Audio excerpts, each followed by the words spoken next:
Veterinarians Without Borders Canada is a charitable non-profit organization whose mission is to work together with less privileged communities around the world. We strive toward fostering the health and well-being of people, animals, and the environments that sustain us, using a One Health approach.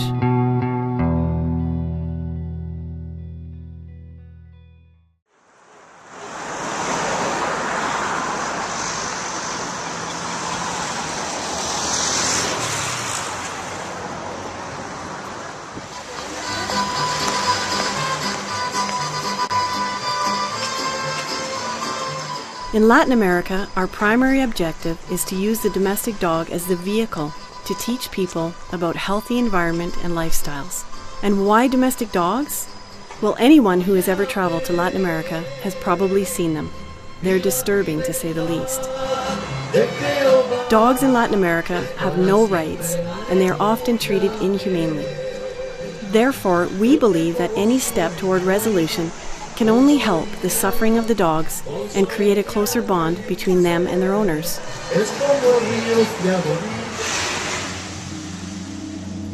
On average, we know that there is about one dog for every 4 residents, which in Santiago, Chile alone translates into 1 to 2 million dogs roaming the streets. And most of these free-roaming dogs are actually owned by someone. There is a shocking lack of an understanding of what it really means to be a responsible dog owner. People have no information on how to do any basic training of dogs so that they can develop healthy relationships with them and enjoy the company of well-mannered pets. The valuable relationship that you probably share with your dog is actually quite rare in Latin America, and it's a direct function of a lack of education about animal welfare, a lack of owner responsibility, and a lack of legislation to protect animals.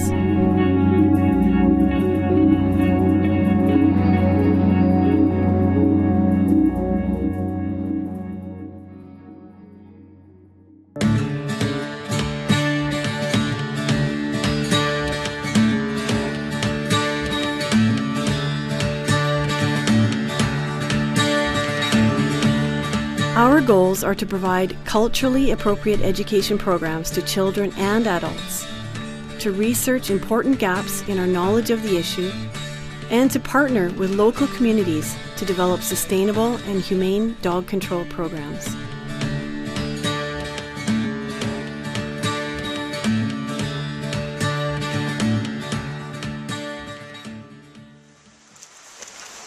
So this is another farm that we've come to. This is another family that works for one of the dairies here near Osorno. And this is a perfect example of something that we see fairly frequently. Chile is the most developed country in South America, but one of the things is that people aren't seeing what's happening really in the countryside. This family lives without any access to much at all. You can see behind me, this is their house. There's 3 people that live here. The mom and the dad and a little boy live here. And they have 4 dogs right now that we've just sampled. We just finished doing them all. The mother dog, there's one mother that just had a litter of 7 puppies, and 6 of the puppies were female. And they didn't want to deal with the dogs growing up and coming into heat and having more puppies, so they threw all of the females in a bag and threw them in the river right here behind the house. And so they have 1 little male puppy left that they're going to keep. And that's what usually happens because they have no economic resources to feed these dogs, to feed themselves. You can see the state of the place here. They don't have any means for garbage disposal, so there's quite a bit of garbage around, and there's standing stagnant water right around the house, where I can see right now there's swarms of insects hovering over the water, which is a perfect venue for vector-borne diseases. There's just a variety of hygiene and sanitation issues right here, and interesting to point these things out because a lot of people think of Chile as being very developed and not needing any kind of resources at all. They're very independent, and that's the word that gets out around the world, but this is what we really see.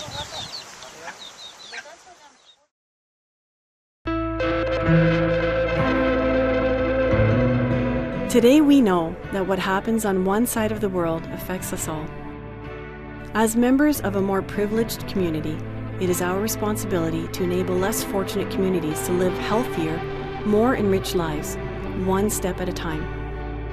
So the solution is in your hands. Please help us help others.